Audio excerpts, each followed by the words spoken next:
Question, inaudible open to a 1 to 3 month extension to.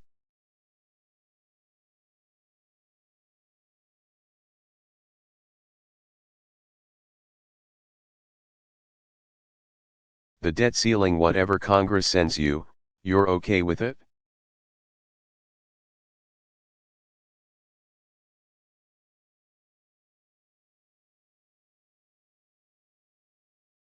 President Obama, no, not whatever Congress sends me.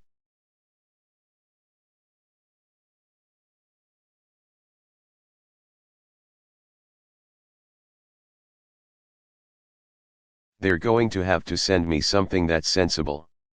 And we shouldn't be doing this.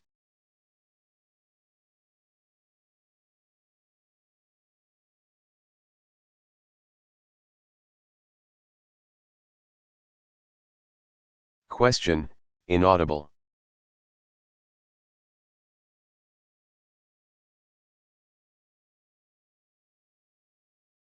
President Obama, and we shouldn't be doing this on a 1 to 3 month time frame.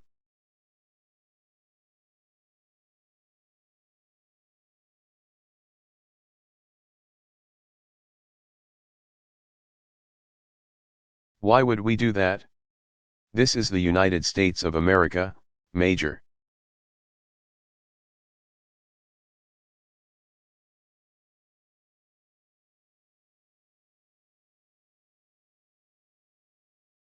What, we can't manage our affairs in such a way that we pay our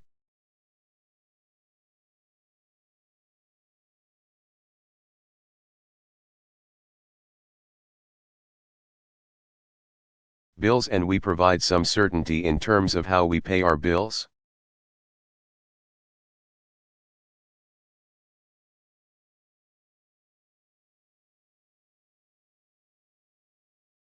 Look, I don't think anybody would consider my position unreasonable here.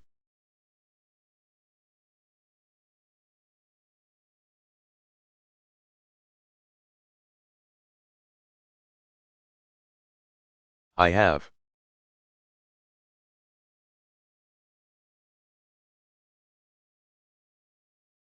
Question, but why does it presuppose the need to negotiate and talk about this on a daily basis?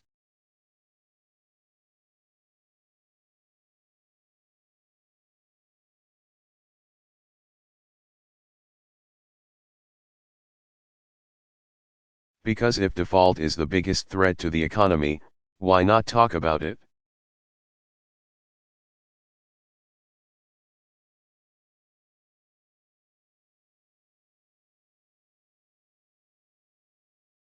President Obama, Major, I am happy to have a conversation about how we reduce our deficits.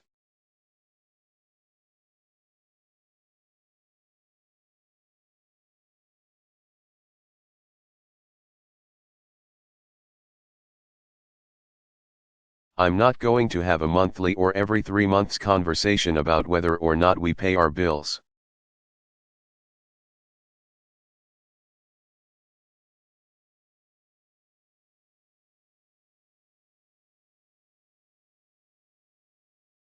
Because that in and of itself does severe damage.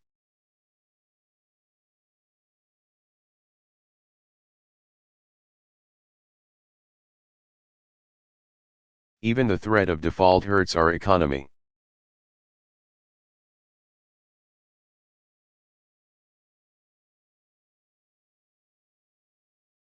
It's hurting our economy as we speak. We shouldn't be having that debate.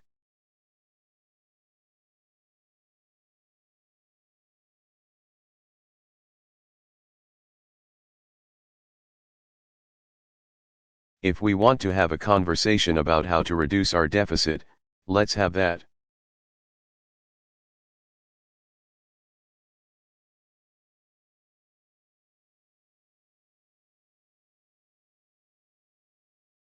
We've been having that for the last 2 years.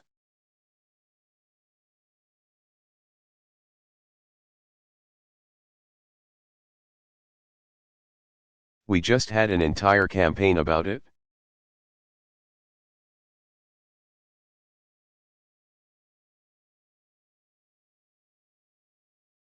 And by the way, the American people agreed with me that we should reduce our deficits in a balanced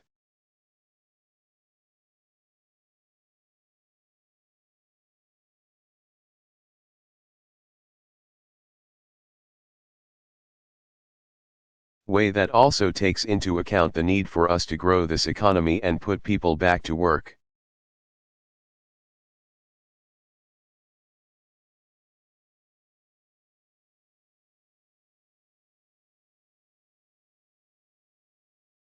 And despite that conversation, and despite the election results,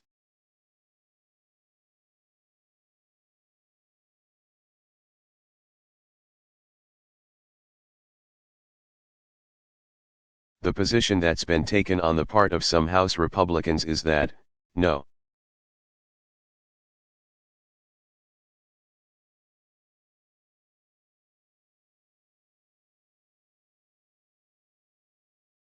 we've got to do it our way, and if we don't, we simply won't pay America's bills.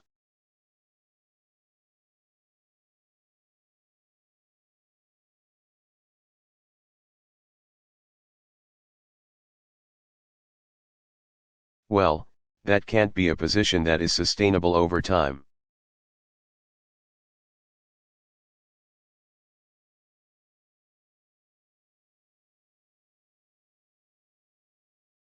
It's not one that's good for the economy now.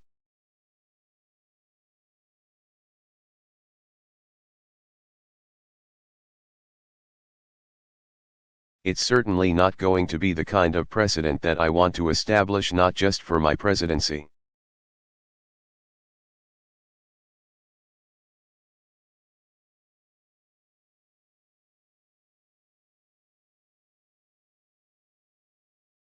But for future presidents, even if it was on the other side.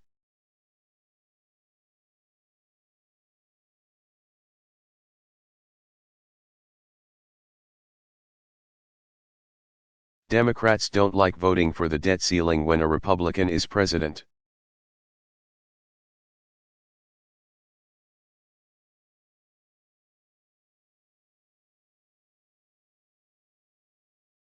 And yet you never saw a situation in which Democrats suggested somehow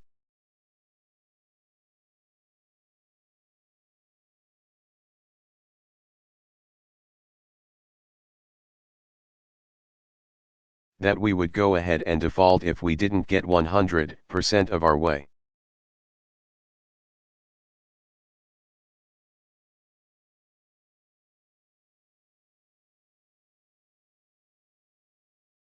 That's just not how it's supposed to work.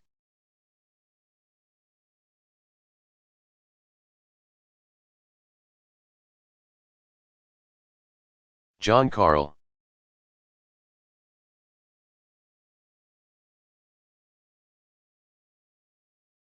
Question, thank you, Mr.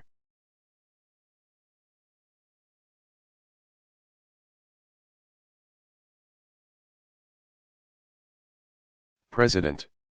On the issue of guns, given how difficult it will be, some would say.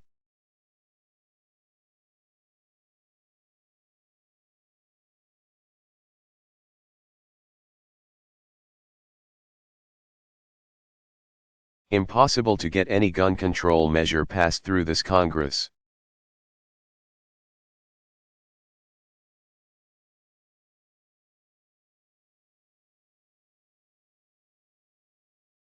What are you willing or able to do, using the powers of your presidency, to act without Congress?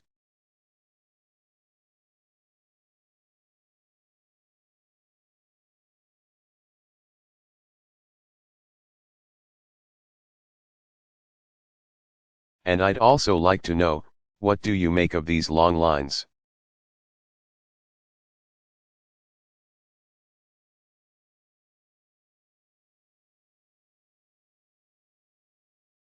We're seeing at gun shows and gun stores all around the country.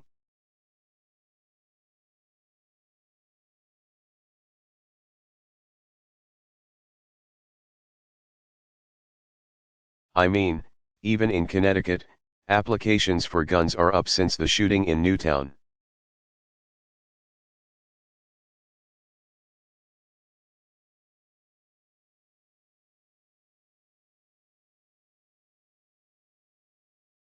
President Obama, well, my understanding is the Vice President is going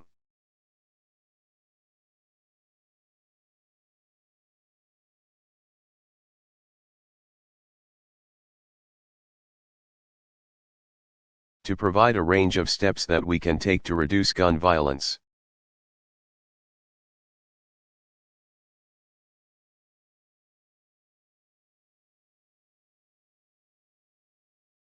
Some of them will require legislation.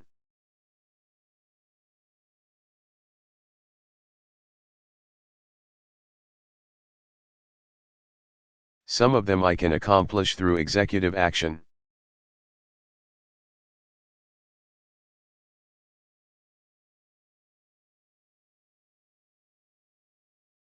And so I'll be reviewing those today.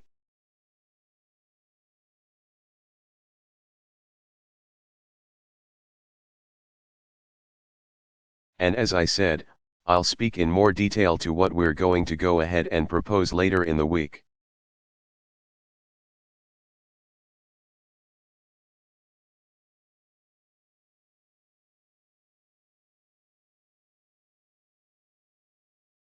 But I'm confident that there are some steps that we can take that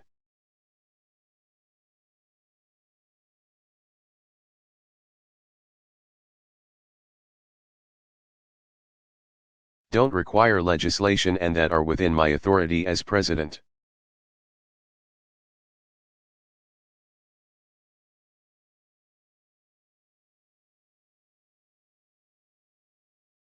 And where you get a step that has the opportunity to reduce the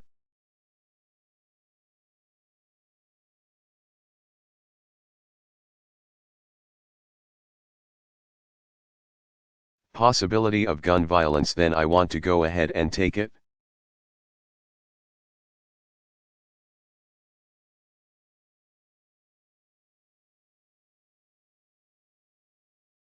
Question: any idea of what kind of steps?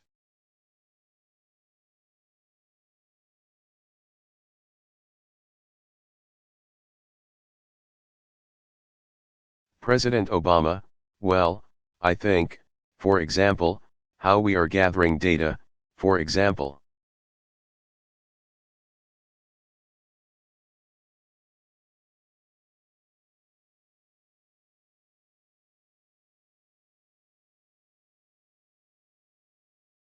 On guns that fall into the hands of criminals, and how we track that more effectively.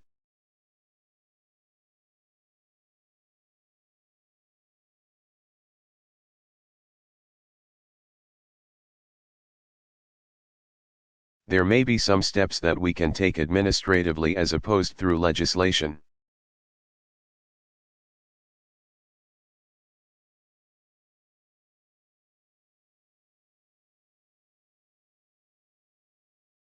As far as people lining up and purchasing more guns, I think that we've seen for some time now that those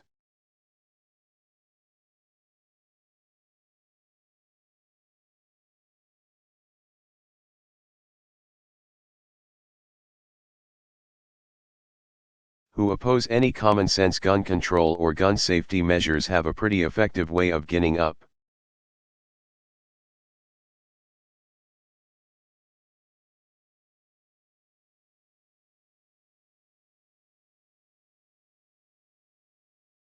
Fear on the part of gun owners that somehow the federal government is about to take all your guns away.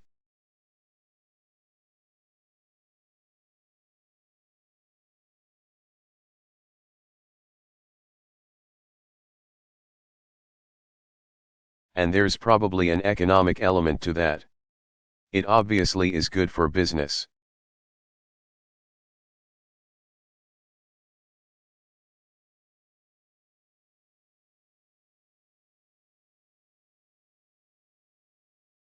But I think that those of us who look at this problem have repeatedly said that responsible gun owners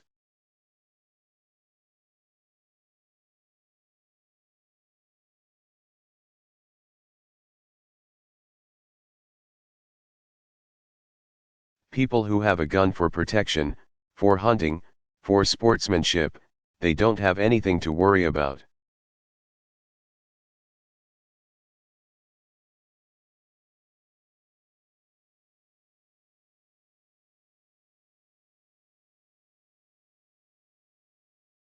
The issue here is not whether or not we believe in the Second Amendment.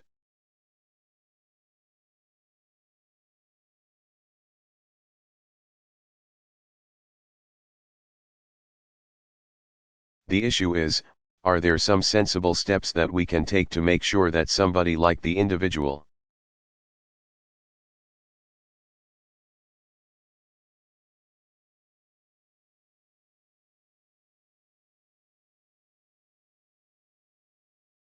in Newtown can't walk into a school and gun down a bunch of children in a shockingly rapid fashion?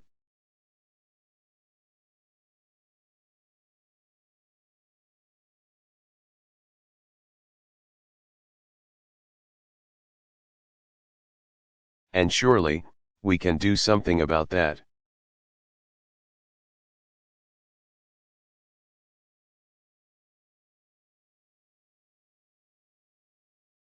But part of the challenge that we confront is that even the slightest hint of some sensible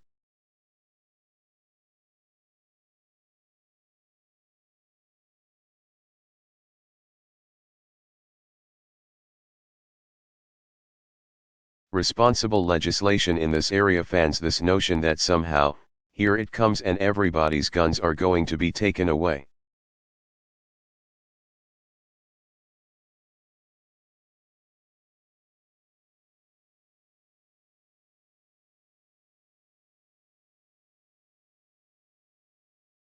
It's unfortunate, but that's the case.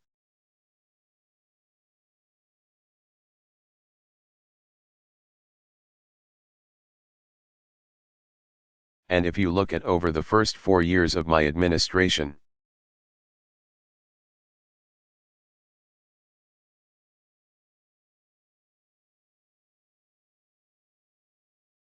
we've tried to tighten up and enforce some of the laws that were already on the books.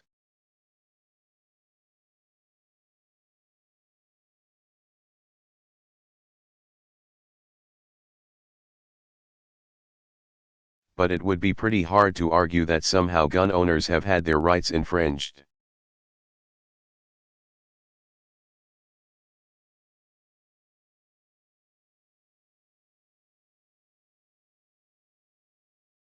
Question: so you think this is an irrational fear that's driving all these people to go and stock up?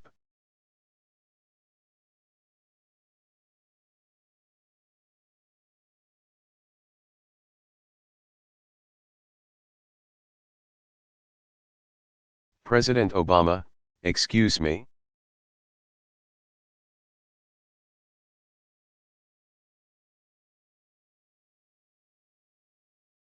Question: do you think this is an irrational fear?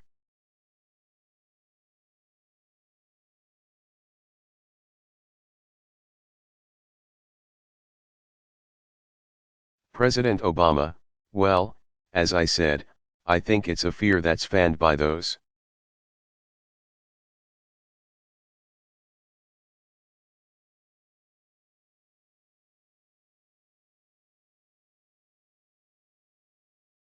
who are worried about the possibility of any legislation getting out there.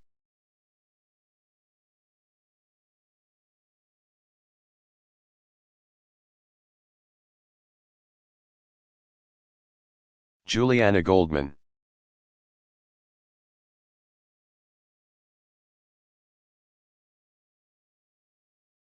Question: thank you, Mr.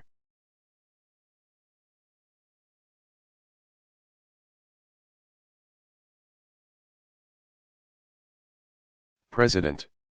I just want to come back to the debt ceiling.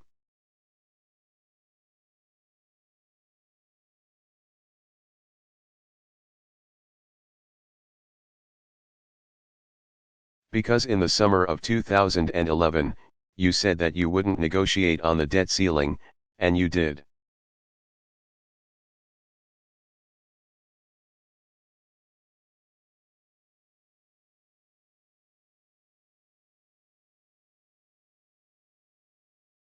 Last year, you said that you wouldn't extend any of the Bush tax cuts for the wealthy, and you did.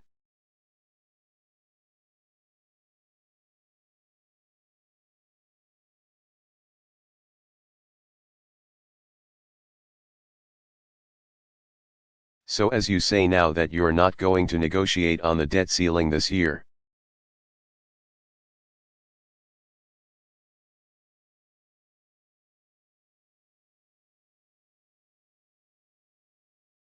Why should House Republicans take that seriously and think that if we get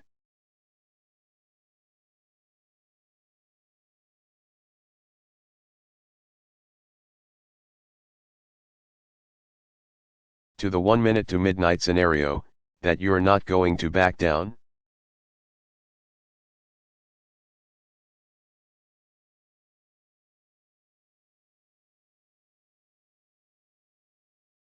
President Obama, well, first of all, Juliana, let's take the example of this year and the fiscal cliff.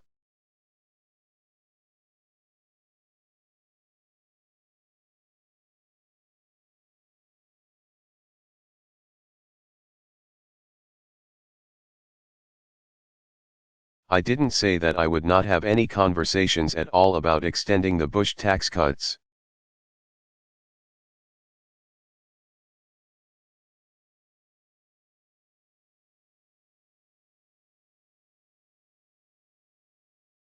What I said was we weren't going to extend Bush tax cuts for the wealthy, and we didn't.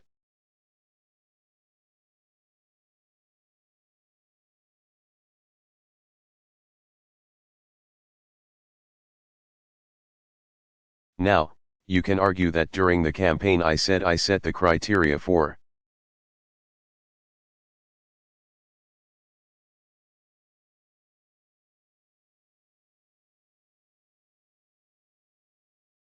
wealthy at $250,000 and we ended up being at $400,000.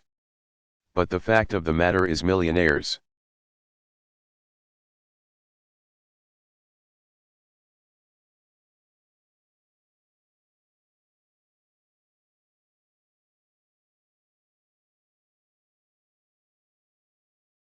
Billionaires are paying significantly more in taxes, just as I said.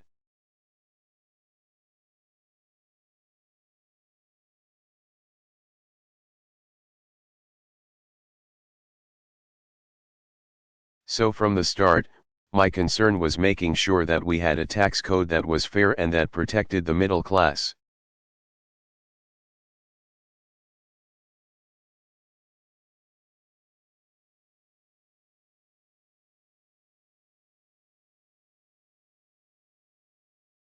And my biggest priority was making sure that middle class taxes did not go up.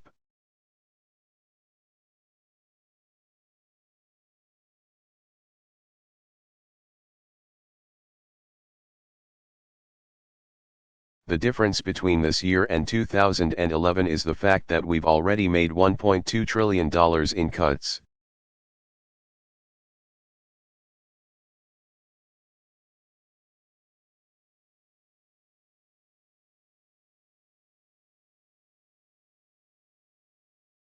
And at the time, I indicated that there were cuts that we could.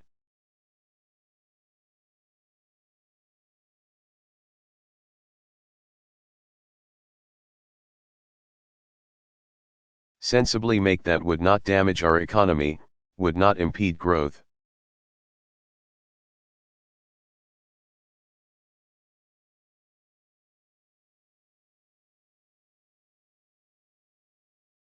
I said at the time I think we should pair it up with revenue in order to have an overall balanced package.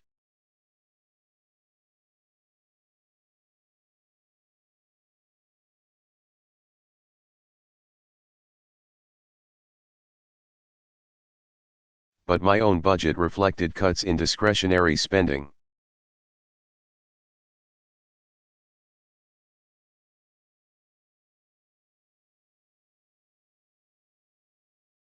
My own budget reflected the cuts that needed to be made, and we've made those cuts.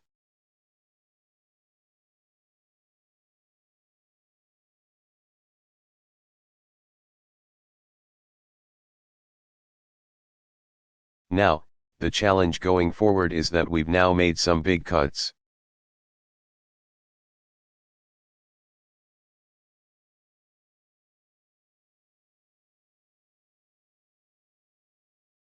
And if we're going to do further deficit reduction, the only way to do it is in a balanced and responsible way.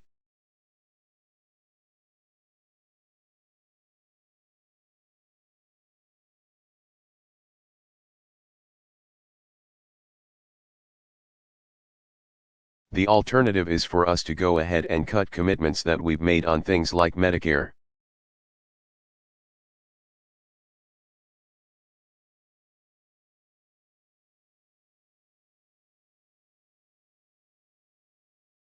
Or Social Security, or Medicaid, and for us to fundamentally change commitments that we've made to make.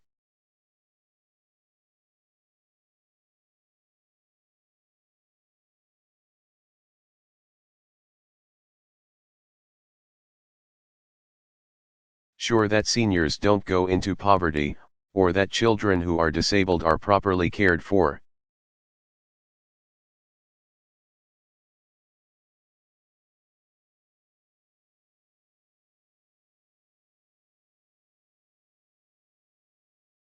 For us to change that contract we've made with the American people rather than look at options.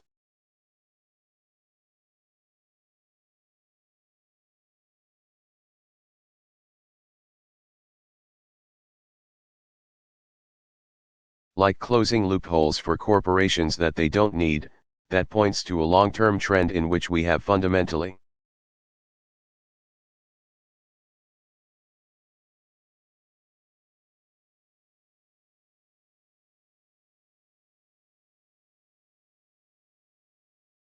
I think, undermined what people expect out of this government, which is that parties sit down.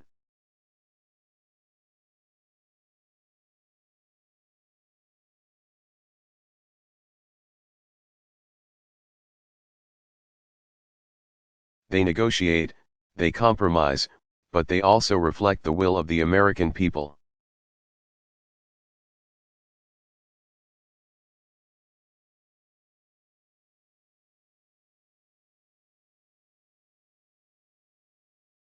That you don't have one narrow faction that is able to simply dictate 100%.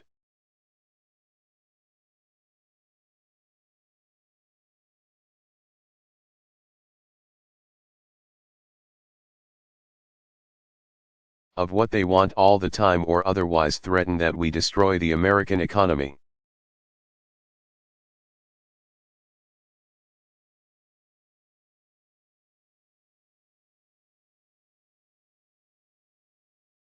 Another way of putting it is we've got to break the habit of negotiating through crisis over and over again.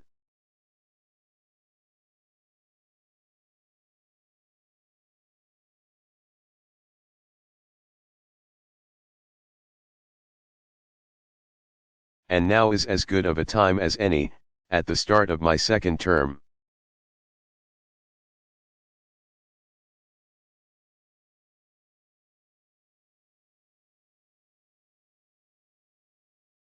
Because if we continue down this path, then there's really no stopping the principle.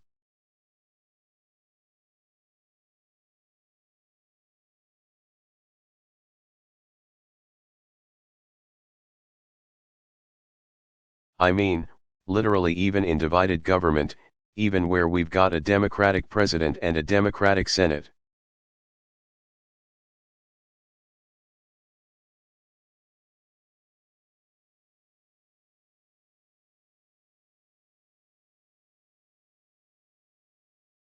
That a small group in the House of Representatives could simply say every 2 months, every 3 months.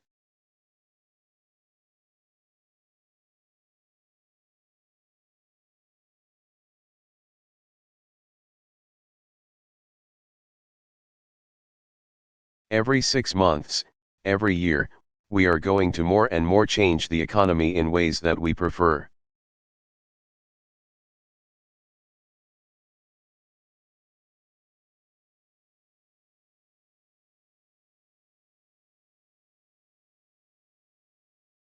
Despite strong objections of Americans all across the country, or otherwise we're going to have America not pay its bills.